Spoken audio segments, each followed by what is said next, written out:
Hi friends, आज हम आपको बताएंगे कि राष्ट्रपति को आप 100 ट्रिक्स में कैसे याद रख सकते हैं। राष्ट्रपति का जितना भी सारा अनुच्छेद है बस एक ही लाइन में आप याद रख लेंगे। तो क्योंकि यह ट्रिक्स इसलिए हम खोजे हैं क्योंकि इस ट्रिक्स के ज़रिए हम बहुत दिनों तक कोई भी चीज़ याद रख सकते हैं, क्योंकि जो हम रटते हैं वो याद नहीं रहता है और ट्रिक्स के ज़रिए जो याद किया हुआ रहता है वो काफ़ी दिनों तक रहता है। चलिए देखते हैं कि राष्ट्रपति को कैसे याद करेंगे ट्रिक्स के ज़रिए। अगर आप हमारे चैनल पे पहली बार आए हैं तो हमारे वीडियो को देखें, पूरा देखें और चैनल को सब्सक्राइब करें। तो चलिए देखते हैं। राष्ट्रपति, आज का हमारा टॉपिक है राष्ट्रपति। तो इसका ट्रिक होता है पकौनी कोका दियो दशम। क्या होता है? पकौनी कोका दियो दशम। तो चलिए देखते हैं इसको हम किस तरह अप्लाई करेंगे। पकौनी कोका दियो दशम अर्थात इसमें 10 वर्ड है। 10 वर्ड यानी कि 52 से 61 तक भी 10 अनुच्छेद है राष्ट्रपति का टोटल। तो पहला है 52। ओ में पकौनी में है 3 अनुच्छेद। ओ 52 का 53 नी 54, ये 3 अनुच्छेद है। अर्थात ओ का होता है मतलब पद। वो का मतलब क्या? पद। राष्ट्रपति का पद के वर्णन किस में मिलता है? हमको अनुच्छेद 52 में मिलता है। राष्ट्रपति के पद का वर्णन किस में मिलता है? अनुच्छेद 52 में मिलता है। उसके दूसरा है का मतलब होता है कार्यपालिका। राष्ट्रपति का कार्यपालिका यानी कि राष्ट्रपति को क्या क्या शक्तियाँ मिली है और किस प्रकार ये अपना कार्य करती है, उसका उल्लेख किसे मिलता है? हमारा अनुच्छेद 53 में। अनुच्छेद 53 में हमको किसका उल्लेख मिलता है? राष्ट्रपति के कार्यपालिका का, यानी उसका कार्य करने का शक्ति क्या है और वह कैसे कार्य करता है। और उसके बाद आते हैं नी मतलब होता है निर्वाचन। अनुच्छेद 54, निर्वाचन का उल्लेख अनुच्छेद 54 में है। राष्ट्रपति के निर्वाचन का उल्लेख किस में है? अनुच्छेद 54 में। यानी कि इसका मतलब है राष्ट्रपति का जो निर्वाचन होता है वह किस प्रकार होता है। राष्ट्रपति का जो निर्वाचन होता है वो प्रत्यक्ष मत पद्धति द्वारा होता है, क्योंकि इसमें जनता डायरेक्ट वोट नहीं करती है, वह इनडायरेक्ट वोट करती है। क्योंकि जनता के द्वारा पहले एमएलए सांसद चुने जाते हैं और वे एमएलए और सांसद मिलकर किसको चुनते हैं? राष्ट्रपति को चुनते हैं। तो हम यह कह सकते हैं कि राष्ट्रपति का जो निर्वाचन होता है किसके द्वारा होता है? वो प्रत्यक्ष मत पद्धति के द्वारा होता है। और इसके निर्वाचन में देखते हैं कौन कौन भाग लेता है। इसके निर्वाचन में मुख्यतः चार व्यक्ति भाग लेते हैं। देखते हैं कौन कौन भाग ले रहे हैं। पहला है लोकसभा के सभी निर्वाचित सदस्य। इसमें कौन कौन भाग लेंगे? पहला लोकसभा के सभी निर्वाचित सदस्य। दूसरा है राज्यसभा के सभी निर्वाचित सदस्य। दूसरा क्या है? राज्यसभा के सभी निर्वाचित सदस्य। तीसरा है विधानसभा के सभी निर्वाचित सदस्य। यहाँ देख रहे हैं कि नीचे दिए हैं, वहाँ ऊपर सीट नहीं था तो नीचे लिखे हैं विधानसभा के सभी निर्वाचित सदस्य। और चौथा है दिल्ली पुदुचेरी के विधानसभा के सभी निर्वाचित सदस्य। यानी कि इसमें वही भाग ले सकते हैं जो कि निर्वाचित है। जैसे कि मनमोनित सदस्य भी है, राज्यसभा में 12 है और लोकसभा में 2 है, उसे इसमें नहीं शामिल किया जाता है। तो आगे चलते हैं। अब निर्वाचन का हो गया अनुच्छेद 54।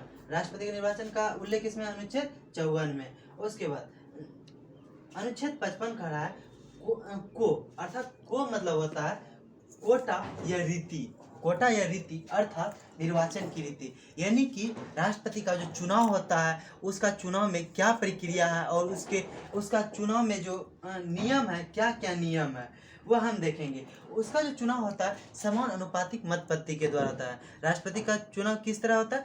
समान अनुपातिक मत पद्धति के द्वारा होता है। आगे देखते हैं। अनुच्छेद 55 हो गया कोटा या रीति या निर्वाचन की रीति।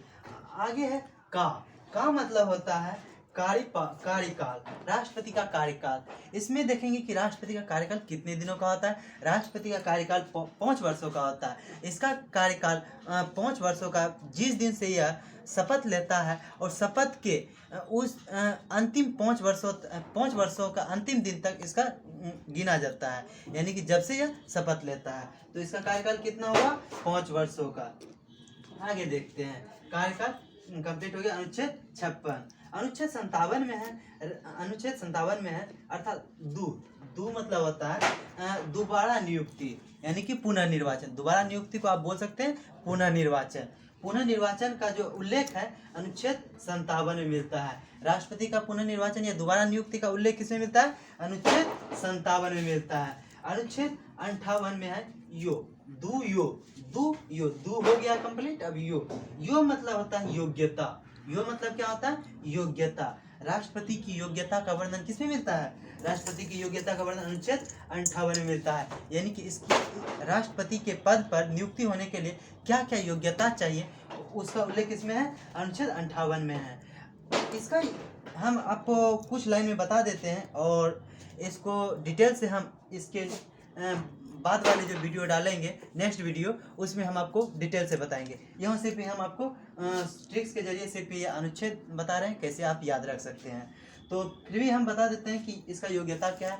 वह पहला तो भारत का नागरिक हो, वह पागल या दिवालिया घोषित ना हो, और न ही वह किसी लाभ के पद पर हो,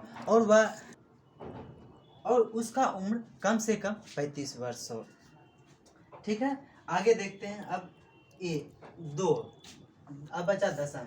दो में होता है दशाएं या शर्तें। दशाएं या शर्तें अर्थात अनुच्छेद 59 में राष्ट्रपति का जो शर्त है और दशाएं है वो किसमें उल्लेख किया गया? अनुच्छेद 59 में। आगे देखते हैं अनुच्छेद 60। अनुच्छेद 59 वैसे उतना इम्पोर्टेंट नहीं है क्योंकि ये काफ़ी कम पूछे जाते हैं सवाल इससे। तो देखते हैं आगे 100 का। 100 मतलब होता है शपथ। राष्ट्रपति जो शपथ ग्रहण करता है उसका उल्लेख किस अनुच्छेद के तहत राष्ट्रपति अपना शपथ ग्रहण करता है? अनुच्छेद 60 के तहत। और यह जो शपथ लेगा वह किसके समक्ष लेगा? यह उपराष्ट्रपति के समक्ष लेगा। और मोह मतलब होता है दशम, लास्ट में मोह क्या है? मोह का मतलब होता है महाभियोग। महाभियोग, राष्ट्रपति के महाभियोग का उल्लेख किसमें है? अनुच्छेद 61 में। राष्ट्रपति का महाभियोग का उल्लेख किसमें है? अनुच्छेद 61 में। यानी कि राष्ट्रपति अगर कोई गलती करता है तो उसको भी हटाया जा सकता है, लेकिन उसको कैसे हटाएंगे? तो उसको हम उस पर क्या लगाएंगे? महाभियोग लगाएंगे। महाभियोग लगाकर हम राष्ट्रपति को हटा सकते हैं। तो अब एक बार हम आपको रिवीजन कर देते हैं कि काफ़ी आपको अच्छी तरह से जिसकी समझ में आ जाए और याद भी हो जाए। तो फिर से देखते हैं। पकौनी मतलब पहला है पो मतलब होता है राष्ट्रपति का पद। राष्ट्रपति का पद किसमें है? अनुच्छेद 52 में। का मतलब होता है कार्यपालिका। राष्ट्रपति का कार्यपालिका का अनुच्छेद किसमें है? अनुच्छेद 53। नी मतलब होता है निर्वाचन। राष्ट्रपति के निर्वाचन का उल्लेख किसमें है? अनुच्छेद 54 में है। उसके बाद को मतलब होता है कोटा या रीति या निर्वाचन की रीति, अर्थात चुनाव की विधि नियम जो भी हो उसका उल्लेख किसमें? अनुच्छेद 55 में है। उसके बाद का मतलब होता है कार्यकाल। राष्ट्रपति का जो कार्यकाल होता है 5 वर्षों का, उसका उल्लेख किसमें हमको मिलता है? उसका उल्लेख हमको अनुच्छेद 56 में मिलता है। और उसके बाद है दू का मतलब होता है दोबारा नियुक्ति। दू का मतलब क्या होता है? दोबारा नियुक्ति। दोबारा नियुक्ति किसमें है? अनुच्छेद 57 के तहत राष्ट्रपति का दोबारा नियुक्ति या कह सकते हैं पुनर्निर्वाचन का उल्लेख किसमें? अनुच्छेद 57 में है। उसके बाद फिर है दो मतलब होता है दशम, अर्थात दशाएं या शर्तें। अनुच्छेद 59 के तहत राष्ट्रपति का दशाएं एवं शर्तों का उल्लेख किया गया है। उसके बाद 100 इसका मतलब होता है शपथ। राष्ट्रपति जो शपथ ग्रहण करेगा किस अनुच्छेद के तहत? अनुच्छेद 60 के तहत। और मोह का मतलब होता है महाभियोग। राष्ट्रपति पर जो महाभियोग लगाया जाता है और उसको हटाया जाता है, अगर वह कोई गलती करता है तो उसको किसके द्वारा हटाया जाता है? राष्ट्रपति पर महाभियोग लगाकर। किस अनुच्छेद के तहत? अनुच्छेद 61 के तहत। और हम यह बता देते हैं कि उसका राष्ट्रपति का जो निर्वाचन होता है और उसका निर्वाचन में कौन कौन भाग लेता है? उसके निर्वाचन में लेता है लोकसभा के सभी निर्वाचित सदस्य और राज्यसभा के सभी निर्वाचित सदस्य, विधानसभा के सभी निर्वाचित सदस्य, दिल्ली एवं पुदुचेरी के विधानसभा के भी निर्वाचित सदस्य भाग लेते हैं। तो आप देखें इसका ट्रिक्स क्या था? सिर्फ एक ही लाइन में यह सारा राष्ट्रपति का खेल खत्म हो गया। इसका एक लाइन क्या था? पकौनी को का दियो दशम। पकौनी को का दियो दशम। चलिए दोस्तों, आज इतना ही इस वीडियो में है। अगर आप इसको डीपली पढ़ना चाहते हैं तो इसके नेक्स्ट वाले वीडियो आएंगे, उसे देखें और हमारे चैनल को ज्वाइन कर लें और आप इसमें अच्छी तरह से तैयारी कर सकते हैं किसी भी चीज़ की शॉर्ट में। धन्यवाद।